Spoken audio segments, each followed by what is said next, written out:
네, 반갑습니다. 배문, 보통급 식계문 지난주에 1조, 2조, 3조를 했어요. 그 1조, 2조, 3조가 뭐냐면 살색 문제하고 두 번째가 도둑질 문제, 세 번째가 간음 문제. 이게 나와요. 굉장히 중요한 하나 건데 예를 들면 이렇게 간음 이런 얘기가 나오는 것은 인간이 그 가족 관계가 생겨서 이 문제가 심각하게 되는 거예요. 동물 행동과 인간 행동이 볼 때 가족이 지속된다는 거예요. 지속. 재밌는 일은 왜 가족이 생겼는가를 과학적으로 설명하는 지금 그 최신 과학 그 이론이 있어요. 진화생물학 같은 데서. 여성이, 발정기를 숨겨요. 인간이. 인간만이 그 동물들은 발정기 때만 그 섹스가 이루어지는데 인간은 여성이 발정기가 언제인지를 몰라요. 그러니까 남성들이 여성 주위를 맴돌아요. 발정기가 언제 모르니까. 그래서 지속 그 뭐죠? 이렇게 밀접한 그 뭐지? 관계가 형성돼요. 성관계가 형성이 돼서 아 이게 내 자식이다 하고 확실히 알아요. 인간은 가족 관계라는 형성에서는 뭐냐면 친자가 뭐죠? 어, 그러니까 아빠 입장에서 내 자식이다 이게 좀 확신이 들어요. 이게 전제될 때 가족 관계가 형성이 됩니다. 대개 동물 행동에서는 이게 자기 자식이라는 것을 알기도 하지만 좀 더 확실히 불확정이 있는데 인간은 그런 과정 속에서 문화적으로 가족이라는 친자가 확인되는 가족이라는 것이 문화적으로 공공화가 된다. 이런 관계가 형성되는 인간의 문화 속에서 간음의 문제는 결국은 여러 문제를 만든다. 이런 그 관계가 있어요. 그래서 이런 간음을 말며 이런 것도 참 일부 일처제, 하지만 결혼제도 복잡한 논쟁도 있지만 진화생물학적 관점에서도 이게 인간의 문화를 어떻게 형성해 갈 것인가라는 우리 인류의 지혜의 문제하고 연관이 돼 있다. 어떻게 우리가 그 삶을 잘 살아갈 것인가라는 문제와 연관이 됐다는 얘기예요. 자, 오늘부터는 사조부터 나는데 사조 또 중요합니다. 연고 없이 술을 마시지 말면 이 술이에요, 술. 인류 역사에서 이 술 문제만큼 중요한 건 없습니다. 우리가 요즘 커피 많이 마시죠? 커피를 언제부터 마셨을까? 술을 언제부터 마셨는가를 해보면요. 유적, 고대 유적부터 나와요. 심지어 동물들 있죠? 동물들도 술을 마십니다. 그러니까 이렇게 과일이 이렇게 물 같은 데 이렇게 들어가서 이렇게 오래되면 발효되잖아요. 발효. 그걸 먹으면 그걸 먹으는 뭐 곤충부터 해서 뭐 동물들이 그걸 먹고 기분이 좋아 한다는 그 자연 다큐멘터리 그것도 많이 나와요. 그거 보면 재밌어요. 야, 자네들 또 그거 먹고 즐거워하는구나. 이렇게. 단순히 술이라는 건 인간들의 전유물이 아니에요. 자연 생태적으로 오래전부터 있는 거죠. 이게. 그래서 농담 반 진담 반 술이 먼저냐 밥이 먼저냐 이런 논쟁도 있어요. 그만큼 오래 나오니까 술을 먹은 역사들이 오래 올라가니까. 그리고 지금 사조가 연고 없이 술을 마시지 말면 이렇게 나오죠. 연고가 술을 마실 때 연고가 붙어 있어요. 연고가 있으면 술을 마셔도 된다. 반대로 돌리면 그 말 아닙니까 이것은? 반대로 돌리면 연고가 있을 때는 술을 마실 수 있다. 근데 술과 쌍으로 있는 게 뭐예요? 담배. 그리고 여기 10조에 보면 연고 없이 담배를 피우지 말며 이렇게 나와. 10조.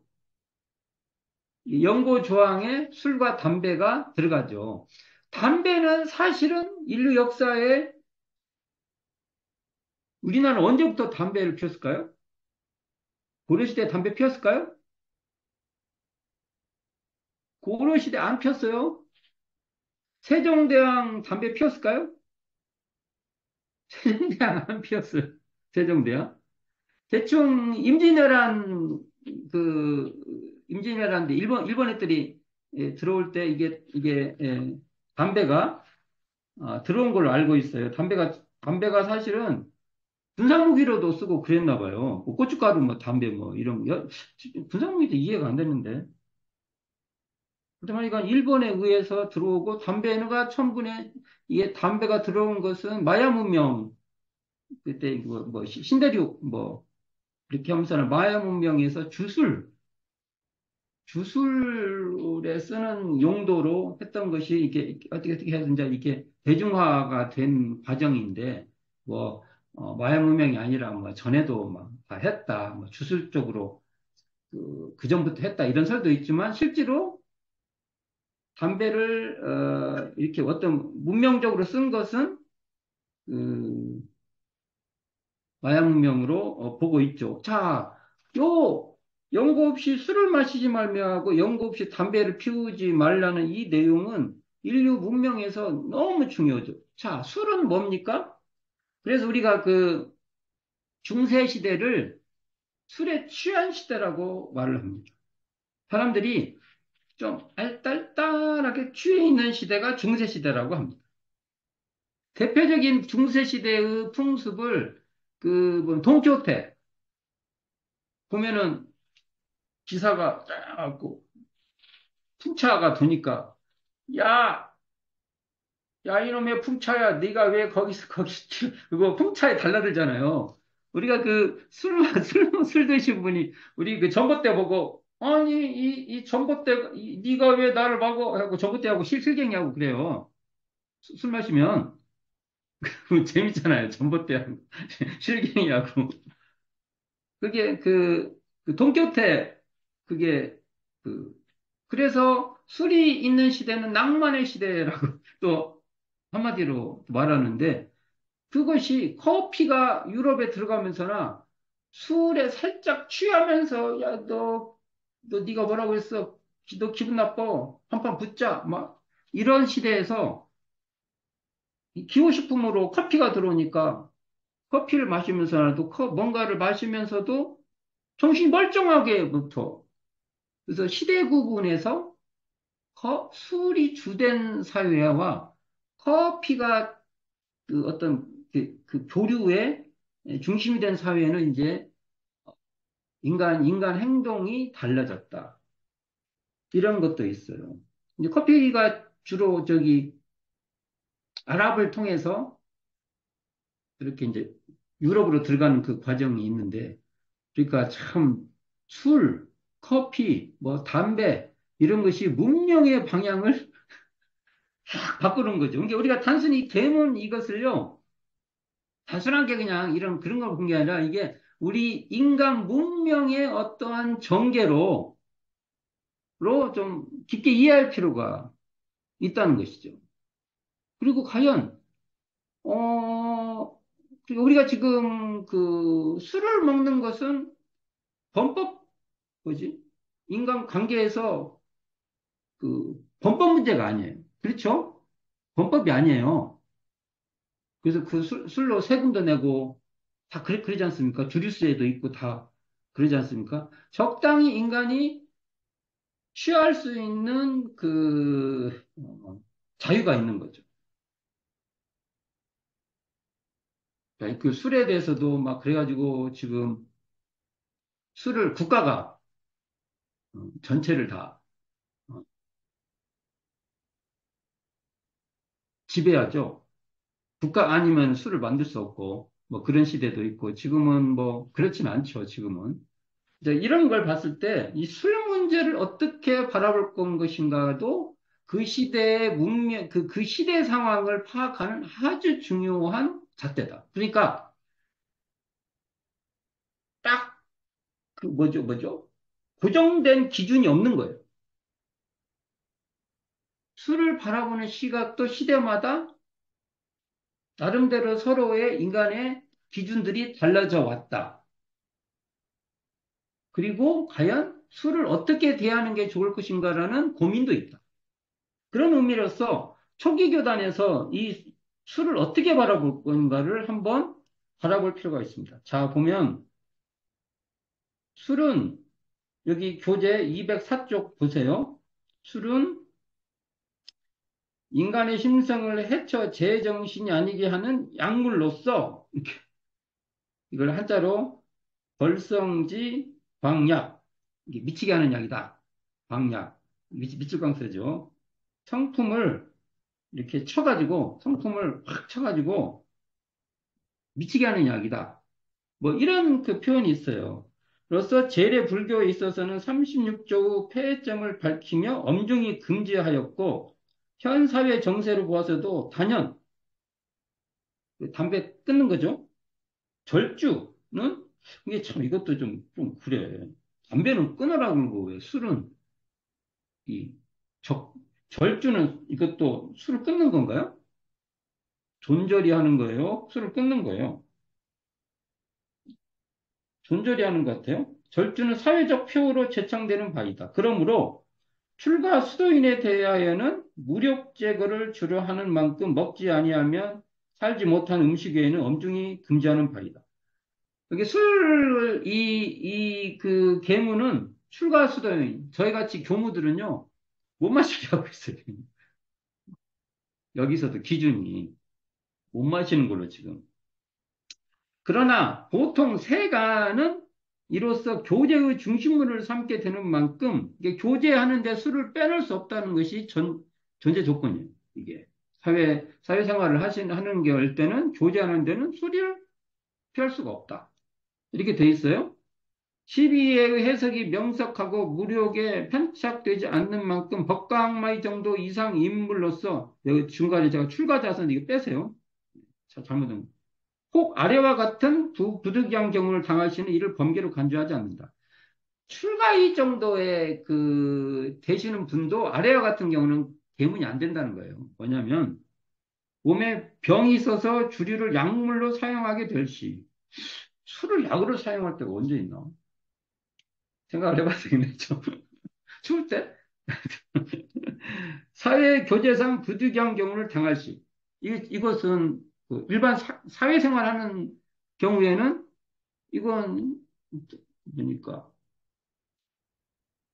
인정하는 거예요. 술 마시는 거.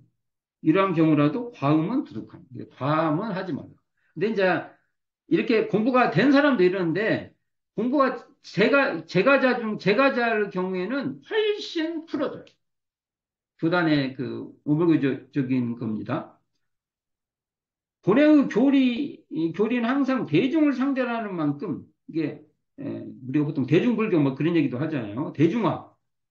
불법의 대중화 그 말할 때 제가 회원에 한해서는 그 범위를 더 완화하여 실제 생활과 계문 이행이 서로 상위되지 않도록 하기 위하여 이 술계문에서 연고 두 자를 첨가하였나니 이 연고 조항은 제가 활동하고 연관이 깊다. 이렇게 볼 수 있죠. 이 연고라는 것은 아래와 같은 경우다.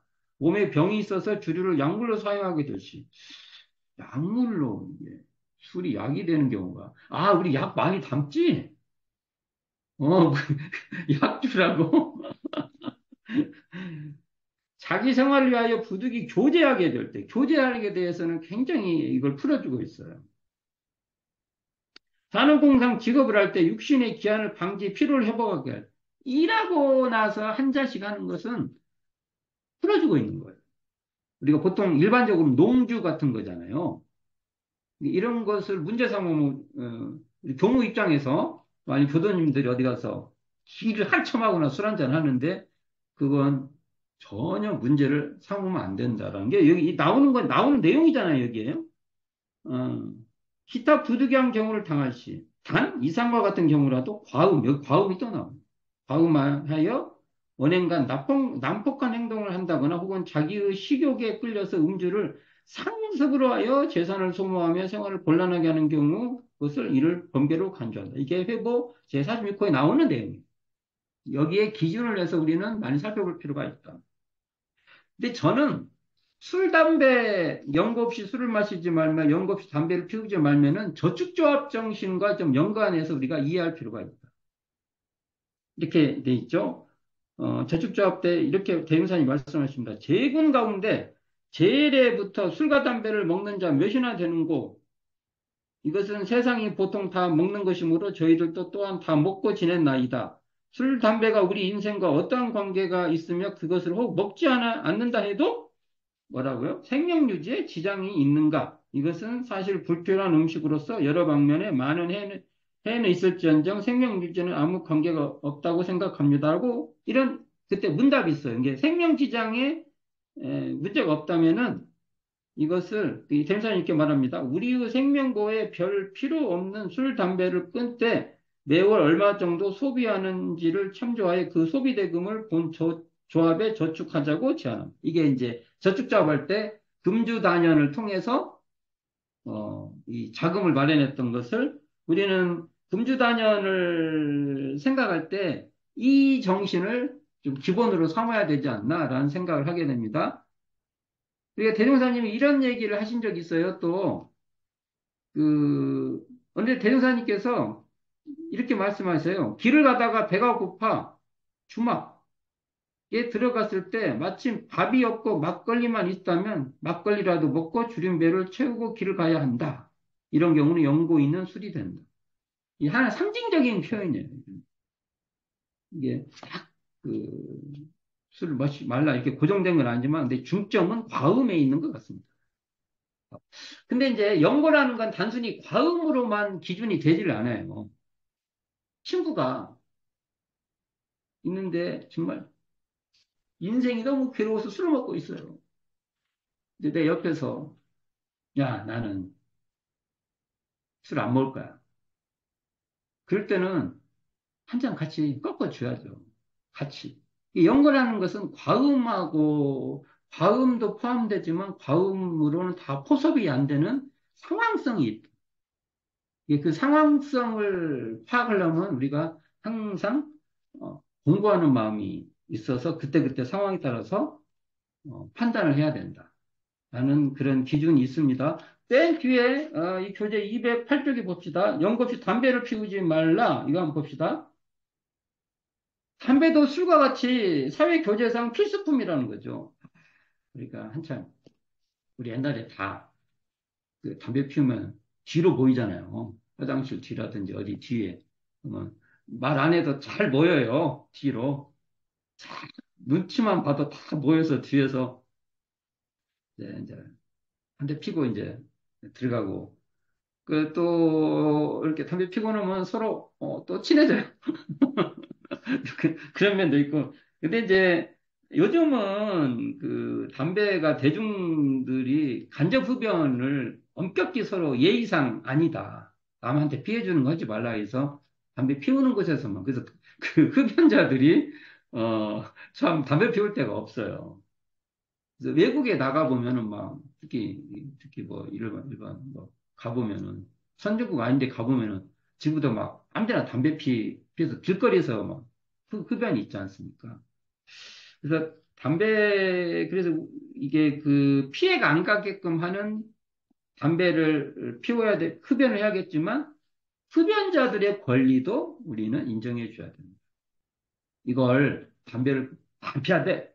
이게 아니라요. 흡연자의 권리도 타인에게 피해가 가지 않는 흡연자의 권리도 인정해야 돼. 이렇게 봐야 될 것입니다. 안 그러면 폭력이 돼요. 네 몸을 상해가면서 왜 담배를 펴? 이렇게만 말할 수는 없다는 겁니다. 그것도 그 사람이 어, 스스로 그렇게 안 할수록 해야지 담배를 피우고 싶을 때는 그 권리도 인정해 줘야 된다. 그러나 우리 수행자들은 우리 그 공부인들은 어, 금연을 해야 된다는 거죠. 그러니까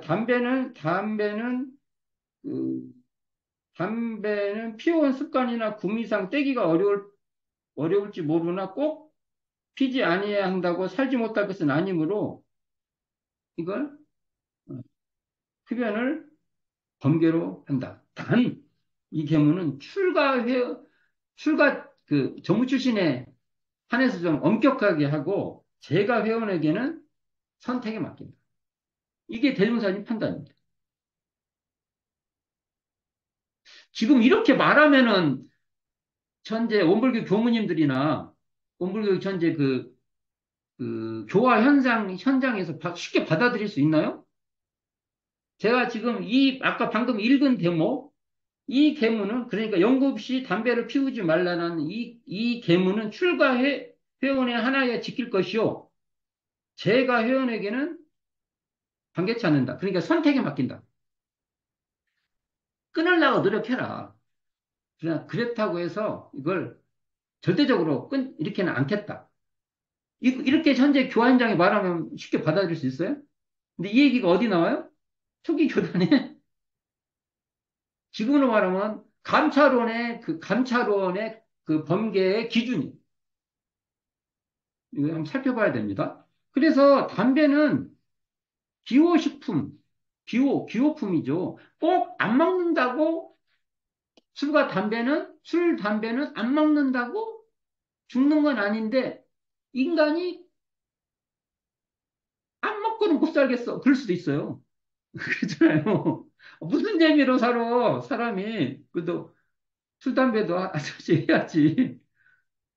이러한 조건은 제가들에게 훨씬 허용되고, 출가자들은 조금 엄격하게 하는 그런 분위기예요. 이게 흥을 돋구는 좋은 게도 되죠. 잔치 같은 거 있는데, 아랍 같은 데 술 안 마신다고 알고 있어요.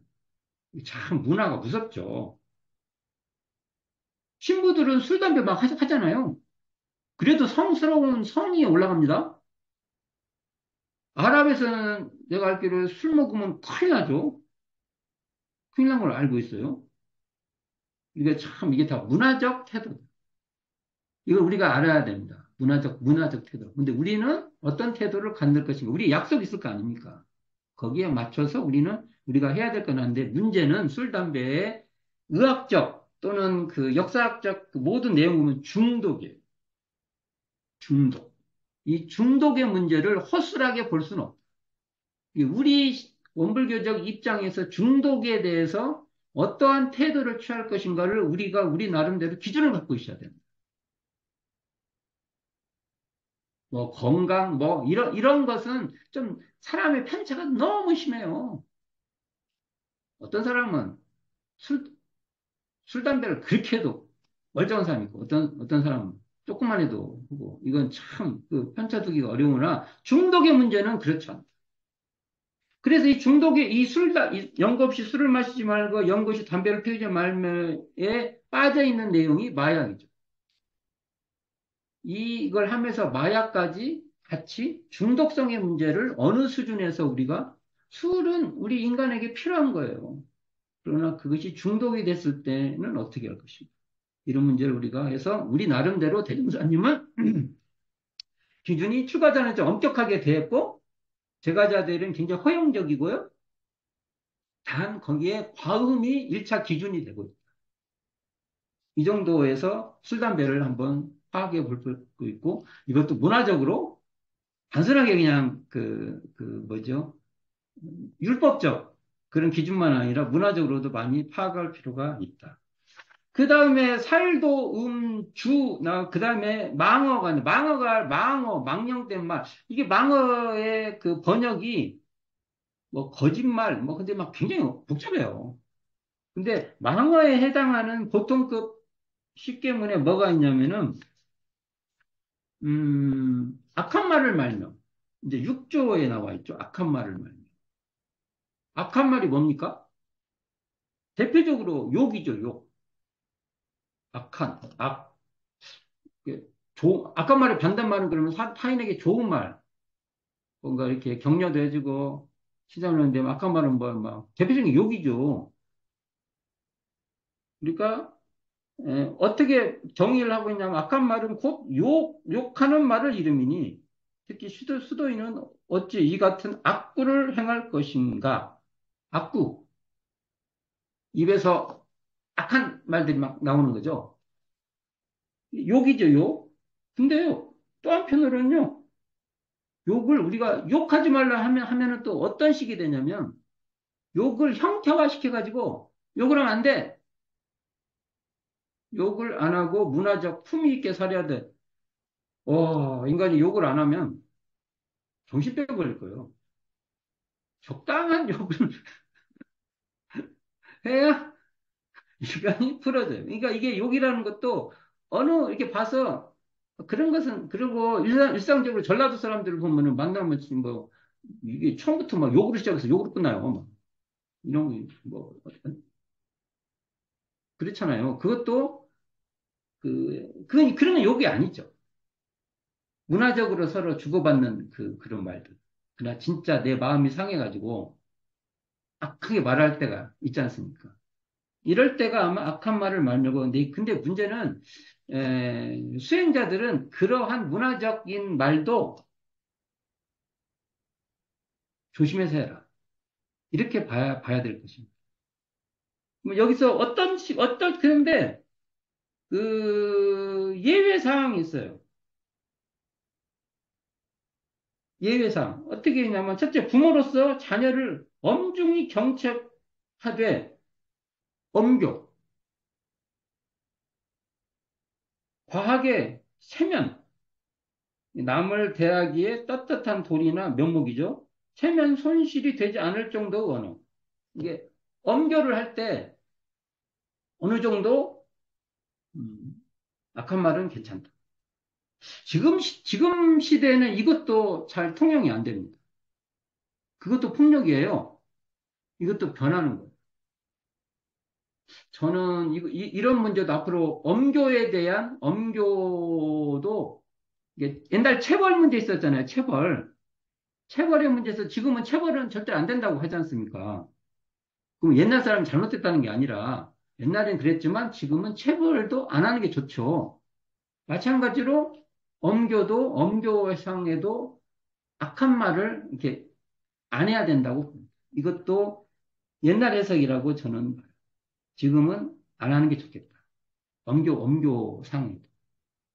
두 번째가 지도하는 입장에 있는 자로서 지도받는 자에게 엄중주의를 시킬 때도 체면상 송실이 되지 않을 정도로 사용하는, 저도 이것도 지금 시대는 옛날같이 악한 말을 하면 안 된다.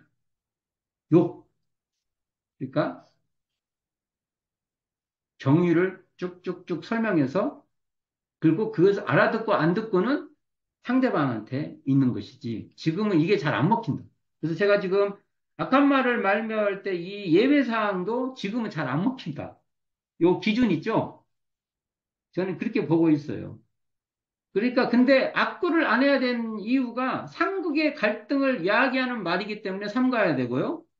가까운 사이에 이 악한 말이 불화를 일으키는 주범입니다. 되게 가까운 사이에 별거 아닌 말에 이게 나는 친하니까 그냥 말을 던진다고 하잖아요. 그 말이 상처가 돼서 악한 말은 사실은 어찌 보면 정말 중요한 얘기인 것 같습니다. 대문상에서 이건 현대 사회로 올수록 과거에는 이렇게 어느 경우에 허용되는 지점이 있었는데 지금 현대 사회는 더 허용이 안 돼. 악한 말은 더 문화적으로 더 강화됐다. 고 저는 봅니다. 악한 말의 경우에 옛날 대문의 기준보다 지금이 더 엄격하게 할 필요가 있다. 그런 느낌이 있고요. 자, 5조에 이제 잡기를 말미가 나와요. 잡기. 이것도 골치 아파요. 잡기를. 내가 이거 여기 나오는데 옛날 그 풀이에요. 회보 제46호의 풀인데 투전, 볼패, 화투, 마작, 쌍욕, 기박 이걸 알아봤는데 이 게임 룰도 잘 모르겠더라고요. 옛날 이런 놀이가 있었어요. 놀이가 이런 하는 놀이가 있었어요. 근데 제가 아는 것은 투전은 내 직구 때는 그 해봐서 좀 알아요. 투전 다 알잖아요. 투전 어떻게. 그리고 아는 거 화투. 마작은 영화 같은 데서 어떻게 하는 거, 좀 뭐 설명을 들어볼 정도고, 나머지는 잘 모르겠어요. 자, 이런 거 있었대요. 옛날부터. 이로써 재물을 구하는 행동이나 무료 도의로 도구로 일삼는 것은 절대 금하며, 도리 중 상식령 주의사항 3조 노는 시간이 있고 보면 경전 연습하기를 주의하라는 말씀과 설성열은 5조 주색 낭비하지 말고 그 시간에 진리를 연구하라는 말씀에 비추어 혹 노는 시간이 있으면 그 시간을 이용하여 공부를 하거나 기타 필요 있는 일을 할지언정 잡기의 성질을 가진 것은 행하면 범죄로 본다. 자, 이걸 어떻게 볼 거냐, 이거. 근데 우리는요, 노는 시간 있죠, 노는 시간. 노는 시간을 허송 시간이라고 보면 안 돼요. 노는 시간에는 허송 시간도 있고 말 그대로 유희 시간이 있어요. 아, 우리가 어떻게 노는 시간 없이 살아요? 인간은 원래 노는 동물이에요. 노는 게 인간의 본질일 수도 있어요. 사실은 잘 못 놀면 인간답지 않을 수도 있다는 소리예요, 이게. 그럼 우리가 보통 놀이 같은 거 많이 할 때 우리가 놀이 계정으로 뭐, 야, 우리 뭐 점심 내기 하자 하고 많이 커피 내기 하자고 만일 우리가 우리 뭐지 홀인원 하는 골프 있잖아요 놓고 우리 같이 이렇게 있다가 밥 먹고 우리 커피 한 잔 하는데 한 게임 해? 해가지고 이제 했어 놀이를 해갖고 누가 이제 져가지고 커피를 샀어 뭐 이걸 잡기라고 해야 돼 어떻게 해야 돼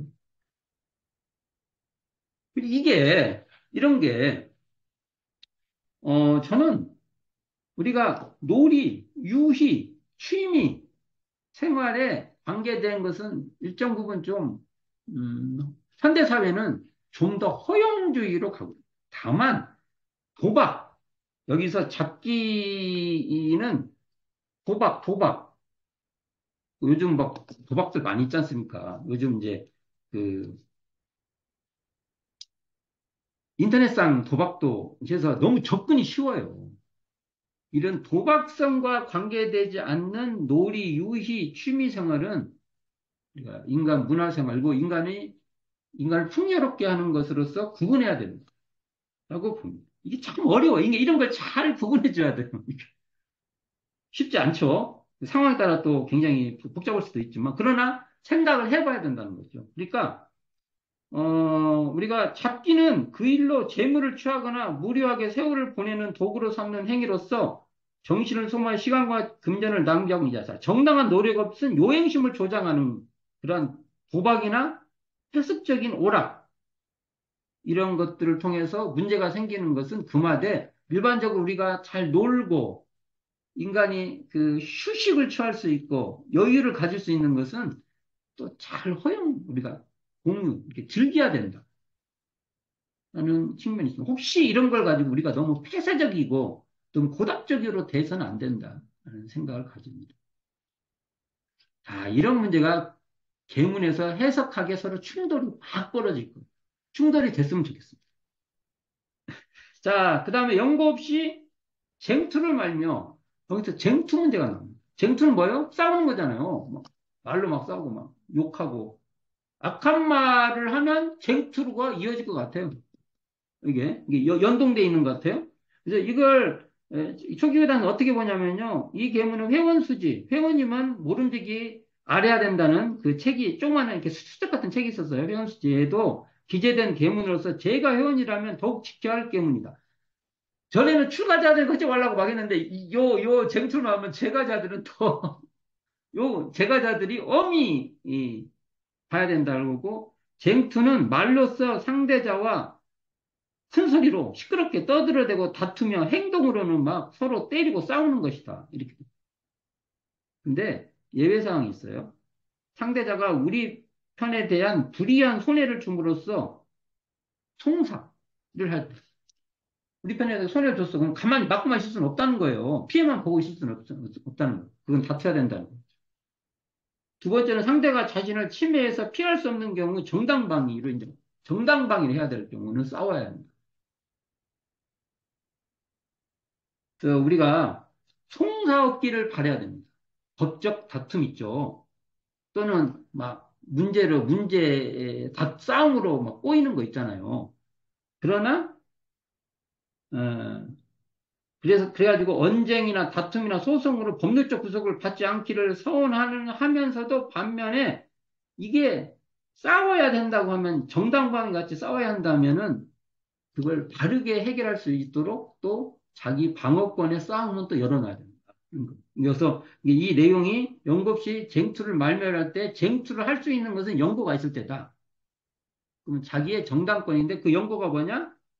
우리 편이 불이한 손해를 입을 때, 불이한 손해라고 했어요. 또는 내 정당 방어할 때가 영고가 된다. 이런 내용으로 이걸 풀어볼 수 있습니다. 8조, 공금을 범하에 쓰지 말며. 이게 이제 골치 아픈 내용인데요. 이게 보통급인데 제가 이거 개문할 때마다 항상 이게 논의해보고 묻고 싶은 내용이 보통급에 공금을 범하에 쓰지 말라고. 아니, 이게 한 좀 뒤쪽으로 나올 거라고 생각하는데 이게 보통급에 나옵니다. 보통급을 나오면 한번 쭉 읽어볼게요. 공금을 회금이 일단 회는 우리 원불교 관련된 그 집단의 공금이죠. 그러니까 회금은 본회의 금전 물품 기타 재산 등록을 회원은 허가 없이 사용하거나 또는 허가를 얻은 것이라도 납부할 기간에 납부치 못하는 것을 이름이니 자, 예를 들고 있어요. 본회 출장원이 외지를 순회할 때 입회금이 있었어요. 지금 우리 원불교에 우리가 입회하면 입회금 안 내죠? 옛날에 있었어요. 입회금 혹은 의무금도 있었어요. 1년 입회금 내고 1년에 모두 얼마 이상은 의무금을 냈어야 돼요. 기타 희사금을 받아서 자기가 사용 후 규례하여 납부할 시기에 납부치 못하거나 이런 것을 대납을 이렇게 받아갖고 내야 되는데 옛날에는 다 사람이 받아갖고 내니까 지금 같으면 다 송금해버리는데 그럴 때 삐어먹는 거예요. 중간에 쓱 빼먹는 거예요. 옛날에 이런 일이 있을 것 같습니다. 또는 상조부의 대부금, 옛날에 총부에 상조조합이 있었어요. 거기서 돈을 빌려서 쓴 후에 그걸 갚지 않고 또 소작을 하고 도저를 납부지 않거나 또는 회중 물품 재산을 사용하고 파괴해서 그걸 보상하지 못 않을 때 또 분해금만 그런 게 아니라 국가의 공금이나 중인들이 합의한 금액에 대해서도 이상과 같은 행동을 하는 것은 다 범죄로 취한다. 그러니까 공적인 돈을 어, 함부로 하지 마라. 이게 공금을 범하에 쓰지 말면 나오는데 이걸 보통급에 뒀다는 것을 아직도 저는 확고하게 내가 제 느낌이 잘 안 와요. 생각해 볼 문제다. 근데 이런 사고는 많이 나요. 공금을 잘 사용하지 못한 사고가 우리 주변에 너무 많이 듣게 돼요. 그래서 보통급에 뒀나? 처음부터 이걸 딱 뒀나? 이 공군과 공중사를 단독히 처리한 말보다 뒤에 나와요. 연동돼 있어요, 다요. 근데 지금도 사실은 우리 교단의 유명한 얘기가 도산 이동환 선지님이 우리 원불교의 사업계의 상징이지 않습니까? 어떤 걸로 해서 너무 좋은 그 사업이 있어서 그걸 회의를 안고 일단은 교단의 담보가 어느 정도 잡혀온 것 같아요. 근데 대종사님께서 그걸 파기시키고 계약 파기면 손해다 하잖아요. 파기시키고 그것을 앞으로 이것이 전례가 되면 안 된다. 도산 이동환 선지님은 분명히 잘할 건데 나도 도산 같아 하고 나올 사람이 한두 명이 아닐 것이다라고 대종사님 잘라버려요. 근데 지금도 이런 일들이 교단에서 벌어집니다. 그래서 보통급에 줬다는 걸 고민을 좀 해보자. 공부를 더 많이 쓰지 말면 이게. 그리고 구조가 연고 없이 신교관 금전을 여수하지 말며 쭉 한번 읽어볼게요. 회원 가운데 금전을 여수하지 말라는 본인은 금전거래를 함에 따라 자연 신뢰하던 정의가 소원에 이게 서먹하게 된다는 것이죠. 이게 돈거래가 되면 잘못되면 서먹하게 된다는 거예요.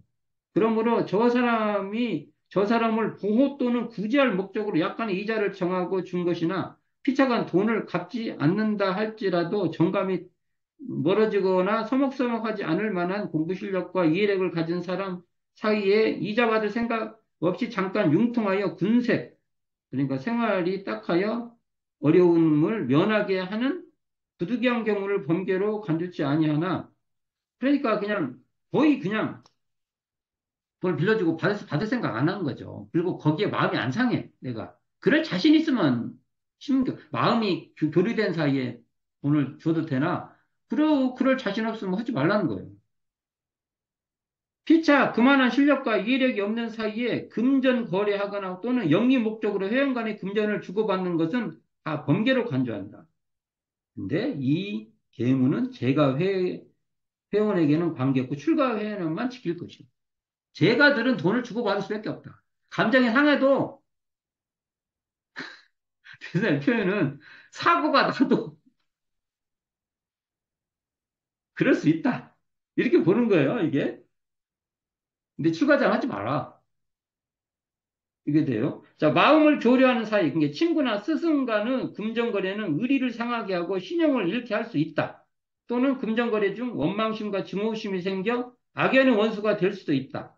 그러므로 심교간 금전을 주고받아야 할 때는 선물하는 마음으로 하되 금전거래 흔적이 없기를 서원하며 식리, 이게 이자 하는 거지. 식리를 도모해서는 안 될 것이다. 더구나 중요한 것은 빌리는 습관이 깊어지면 이제 의례생활이 깊어진다는 면으로 봅니다. 의지는 어, 빌리는 습관을 신교가 이렇게 마음이 통하는 사이에 그것이 심하게 하지 말아라. 근데 그렇다고 안 빌려줄 수 있나요? 또 빌려주면 안 받을 생각하고 빌려주고. 치연한 또 사람께 또 그런 경우들이 많이 있을 거예요. 그래서 근데 이 내용도 어떻게 보냐면요. 제가 해는 안 된다고 했잖아요. 금전거래는요, 뭐예요? 요즘은 은행 대출 같은 거 다 해야 하잖아요. 그럼 은행 대출이 그럼 이걸 잘못 이해하면 은행 대출 같은 경우를 우리가, 뭐라 할까. 그 자본주의 시대에 그게 통용되지 않는 것입니다. 자본주의 시대에 이것은 허용되는 것이다. 다만, 신교 간에 관계된 사람 경우에는 이것을 금전 거래나 심리의 차원에서 돈을 거래하지 말아라. 또 출가자들 웬만하면 하지 마라. 다른 사람 돈 빌리든지 뭐 그게 맞나요? 그래서 이 계문은 정말 해석의 여지가 너무 많습니다. 오늘은 제가 쭉 한번 말씀을 드려봤는데 단순히 그냥 계문 지켜라는 게 이게 문화적 현상하고 너무 밀접하게 돼 있으니까 항상 그런 면을 하고 그 시대의 적당한 지점들을 서로 잘 잡아가야 된다. 이렇게 봅니다. 오늘 보통 쉽게문 수학 그답게 쭉 나가봤습니다. 수고하셨습니다.